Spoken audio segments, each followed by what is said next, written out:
Desde o início dos problemas nos Estados Unidos, Lula tem dado sucessivas declarações otimistas, como a que fez no sábado passado no ABC Paulista.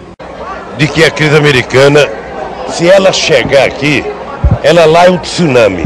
Aqui ela vai chegar uma marolinha.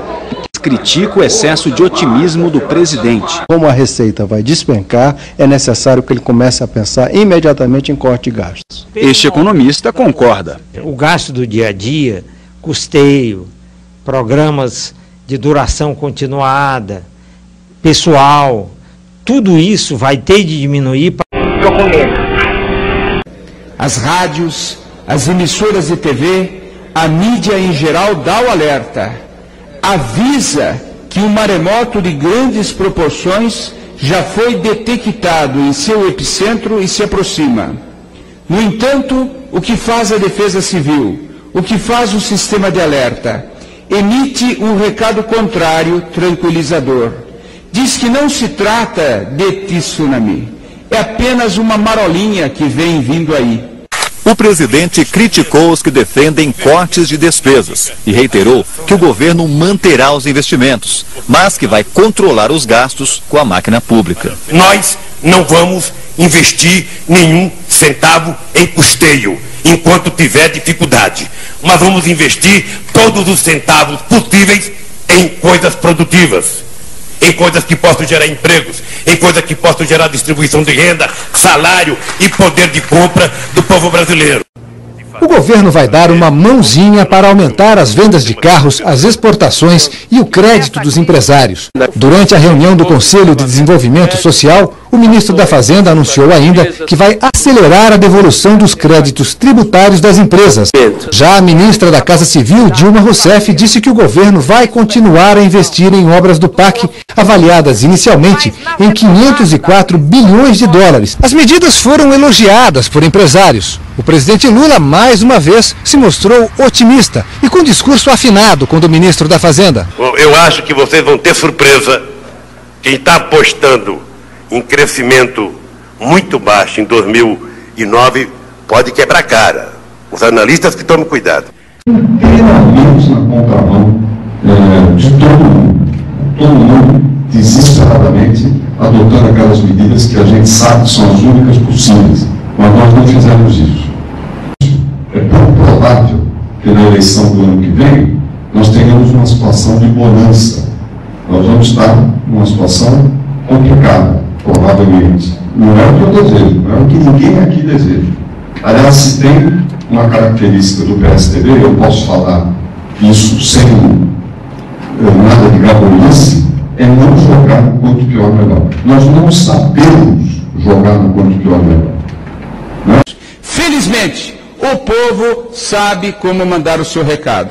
A queda de popularidade no prestígio do presidente da República é um indicador. Aqui ela vai chegar uma marolinha. Marolinha porque não afeta ele. Produção da indústria desaba. É a maior queda desde 91. Uma administração aí do governo. Crise avança com desemprego. Primeira coisa foi mandada embora. E o governo Lula atrasa as obras do PAC. É só falação e pouco trabalho. Governo Lula. Muita marota, pouco trabalho. Democratas. Compromisso com o Brasil. Não está errado. É um erro de análise econômica. É erro. Às vezes o engenheiro constrói uma ponte e a ponte tem um defeito, né? Às vezes constrói um avião, o avião tem um defeito. No caso, eles estão errando. É falta de formação sólida e de experiência de conhecimento econômico. Candidato José Serra, gostaria de saber o que você pretende fazer em relação aos impostos. Você pretende aumentar, abaixar impostos, ou você pretende dar políticas de incentivos fiscais, que nem o PT fez quando viu a crise financeira e abaixou?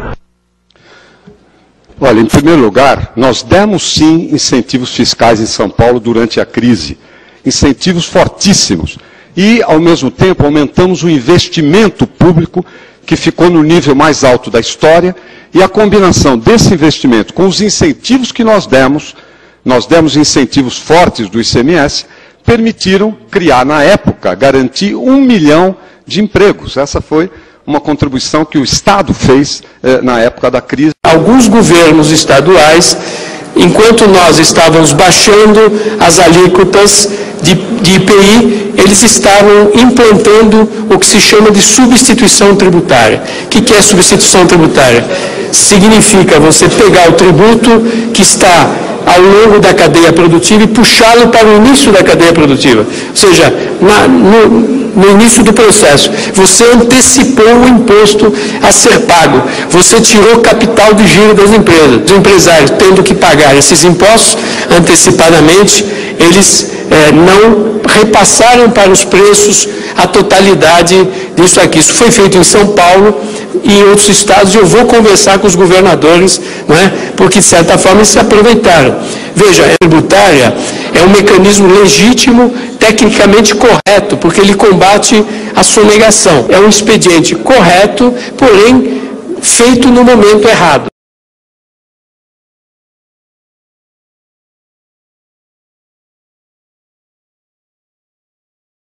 A coletiva do ministro da Fazenda, ao lado do número 1 do FMI, começou com Mantega dando um recado. A economia brasileira hoje está muito bem, principalmente no tocante aos demais países do mundo. A economia brasileira é uma das que está em melhores condições, é uma das poucas que enfrenta questões de crescimento e não questões de estagnação e de desemprego. Dominique Strauss-Kahn concordou.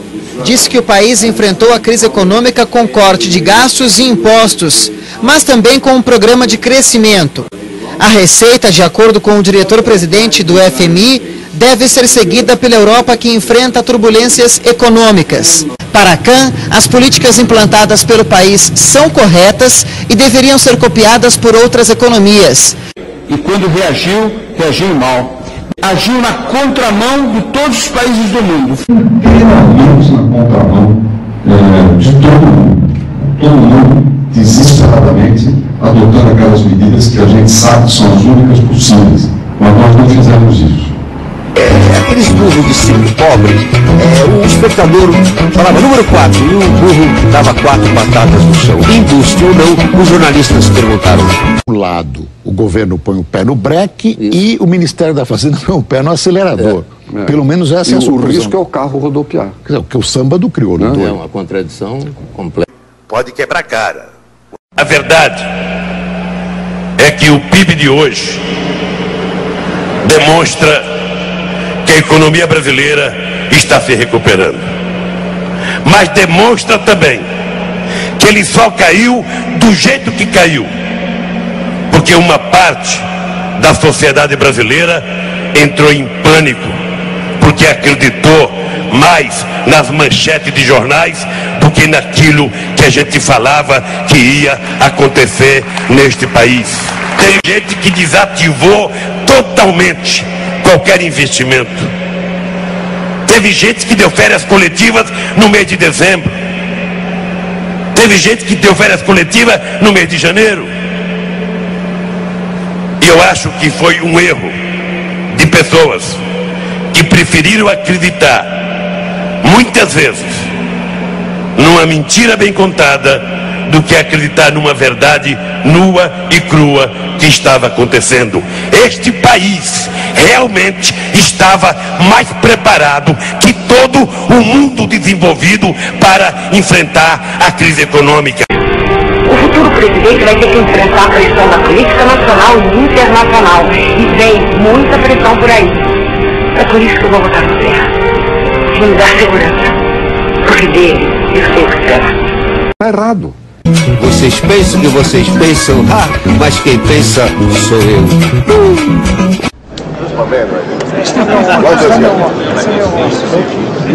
Canalhas!